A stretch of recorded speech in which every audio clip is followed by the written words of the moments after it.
కొద్ది రోజులుగా real estate demand తగ్గిందన్న వార్తలు చూస్తున్న తరుణంలో ఒక్కసారిగా ఆశ్చర్యపరిచేలా గణాంకాలు వచ్చాయి. ఈ ఏడాది తొలి అర్ధ భాగంలో రికార్డు స్థాయిలో ఇళ్ల విక్రయాలు నమోదైనట్లుగా ప్రముఖ రియల్ ఎస్టేట్ కన్సల్టెన్సీ సంస్థ నైట్ ఫ్రాంక్ ఇండియా తన రిపోర్టులో వెల్లడించింది. అయితే ఇక్కడ విశేషం ఏంటంటే ముంబై, బెంగళూరు వంటి నగరాల్ని హైదరాబాద్ దాటేసింది.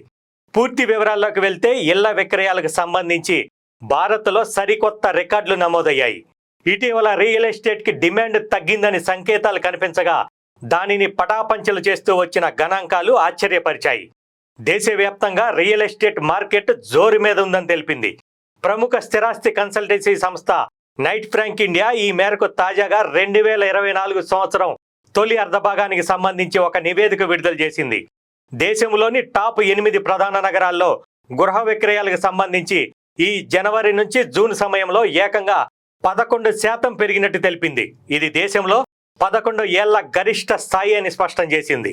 ఈ 6 నెలల్లోనే మొత్తం 1,73,000 యూనిట్ల ఇల్లు అమ్ముడుపోయినట్లుగా వివరించింది.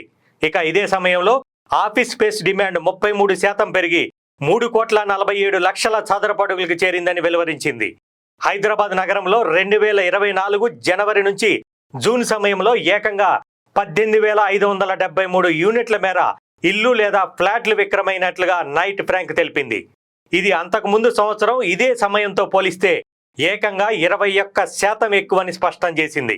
మరోవైపు ఇక్కడ కార్యాలయ స్థలాలకు కూడా గిరాకీ ఏకంగా 71% పెరిగి ఇది 50 లక్షల చదరపు అడుగులకు చేరుకున్నట్లుగా స్పష్టం చేసింది.